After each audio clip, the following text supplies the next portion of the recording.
close our program today, the Governor of Maryland, Martin O'Malley.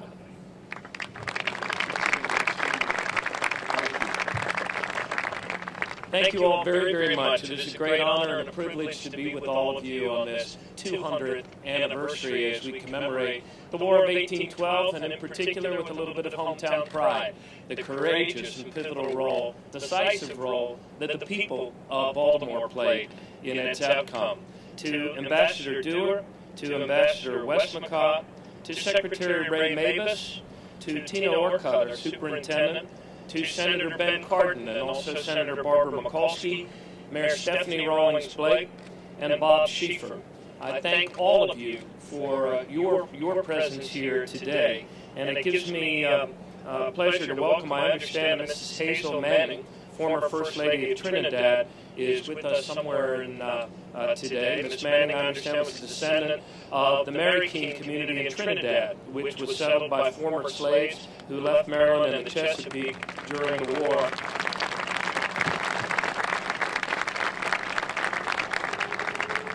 And she recently participated in a collaborative project between the United States Embassy and the British and Canadian High Commissions, which documented the cultural heritage of the Mary King community. And I also want to thank all of the members of the War of 1812 Bicentennial Commission, Chip Mason, who was with us, Senator Paul Sarbanes, also Mark Fetting with Lake Mason, and all of those are friends from Under Armour, Ballard Spar, Gallagher, Villiers, and Jones, so many other people, including our sponsors who have made this weekend such an outstanding kickoff. On behalf of the people of Baltimore and the people of Maryland, we are honored as a city and a state to usher in this international bicentennial commemoration of the War of 1812.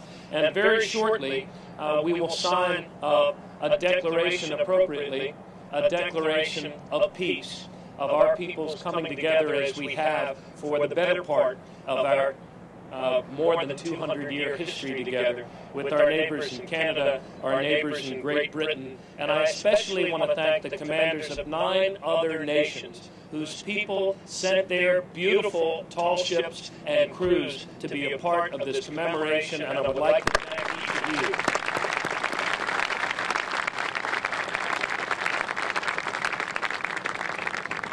you. We are kicking off what will be a 2-year celebration. And I want to especially thank the United States Navy, Secretary Ray Mabus. We could not be more proud of our men and women of the United States Navy and Marine Corps, and the demonstration that you have made here with your personal involvement and commitment has really been outstanding. There are many moments I will remember spending time at this fort. Dutch Ruppersberger, Congressman Ruppersberger, Congressman John Sarbanes, who are with us, I think we share a love for this place. But one of the memories I will always cherish is looking over those ramparts and looking at that Star-Spangled Banner and seeing the United States Navy Blue Angels roaring over these ramparts. What an outstanding moment.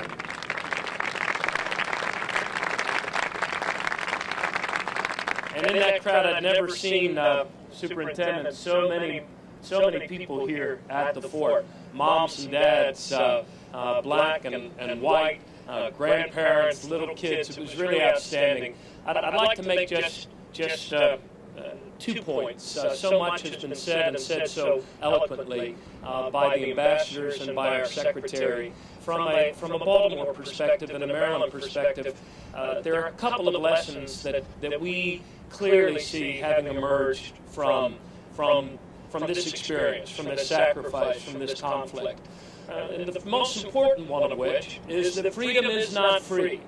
It was not the federal government that paid for this fort. It was the townspeople, the merchants, the business community of Baltimore that paid for our defense. It was also a time that made us realize that we could not be a free nation, that freedom is not free, that the United States Navy is not some luxury that we can only afford when our coffers and pockets are completely filled. It is something essential for the liberty and the freedom of our country. To paraphrase Robert Frost, I suppose clear borders make good neighbors.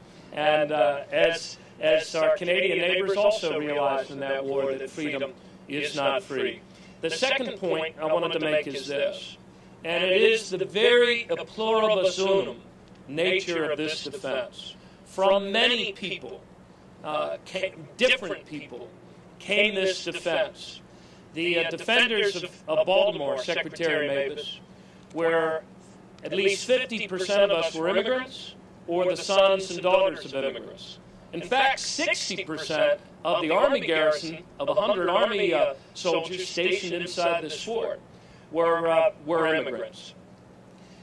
1 out of 5 of the defenders of Baltimore, including some of the uniformed Army soldiers inside that fort, were African-American citizens of a still as yet very imperfect country, who nonetheless saw the sort of great republic that their children and grandchildren might one day inherit and become a part of. There were people like Will Williams, uniformed African-American soldier inside that fort, who died as a result of injuries sustained in the conflict.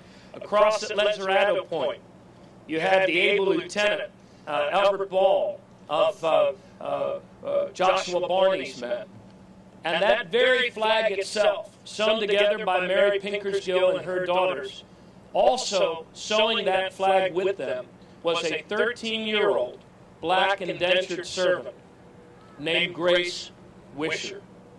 This was very much an integrated defense, a Baltimore defense. From many different people came one great nation. And the common thread that held those stars and stripes together, sewn together by black and white hands, defended by black and white lives, was the thread of human dignity. The dignity of home, the dignity of place, the dignity of neighbors helping and defending neighbors, the dignity of every individual. This is our story. This is a story worthy of a great people. And this is the story that we will tell together and sing together in the years ahead. Thank you very, very much. Without a proclamation. When I raise my hand, I'd like all of you to say whereas.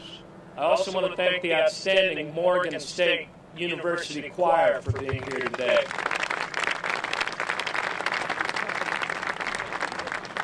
So here we go. The United States fought a global war against Great Britain and its colonies from June 18, 1812 until February 17, 1815, and nearly 200 years of peace between the United Kingdom of Great Britain and the United States of America have existed since the conclusion of that war, and the colonies of Canada, unified as the province of Canada in 1841, attained confederation status in 1867, and then by virtue of the Statute of Westminster in 1931, achieved recognition as an independent nation, and the current border between Canada and the United States stands as the longest unguarded and demilitarized border in the world, and the National Park Service and Parks Canada are working together as part of an international effort to recognize and commemorate the bicentennial of the War of 1812, and Canada, Great Britain, and the United States became staunch allies during the 20th century as they provided the mutual support necessary to attain victory in 2 world wars and the prolonged Cold War in Europe, and these 3 nations are presently in common accord in their efforts to wage the ongoing global war against terrorism. Now, therefore, we, the undersigned, on this 18th day of June 2012, on the bicentennial of the United States Declaration of War against the United Kingdom of Great Britain, in a conflict that became known as the War of 1812, come together at this ceremony at Ft.McHenry National Monument and a historic shrine to confirm the magnitude of this commemoration and to acknowledge how these bicentennial events promote a deeper appreciation of the history, culture, and sovereignty of our 3 nations and the importance of an enduring peace among us. And this will be signed by His Excellency Gary Doer, from the Ambassador of Canada to the United States of America, His Excellency Sir Peter Westmacott, Ambassador of Great Britain to the United States of America, the Honorable Raymond Mabus, Secretary of the Navy of the United States of America, yours truly, and United States Senator from Maryland, Barbara A. Mikulski. Ladies and gentlemen.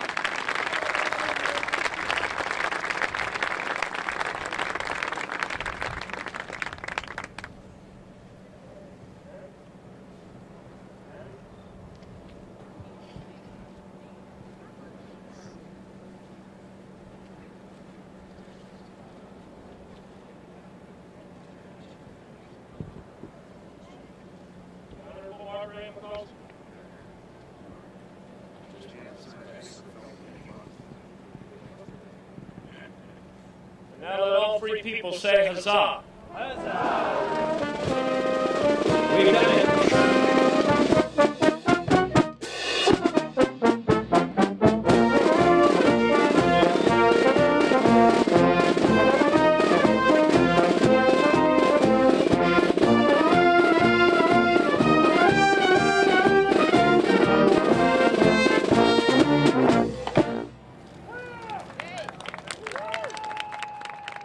I thought it was a very impressive event, the fact that we had the ambassadors from Canada and Great Britain both here, together with our Secretary of the Navy, to point out the importance of the beginning of the War of 1812 and what happened throughout to establish this country as it has become. Sort of made tears come to my eyes.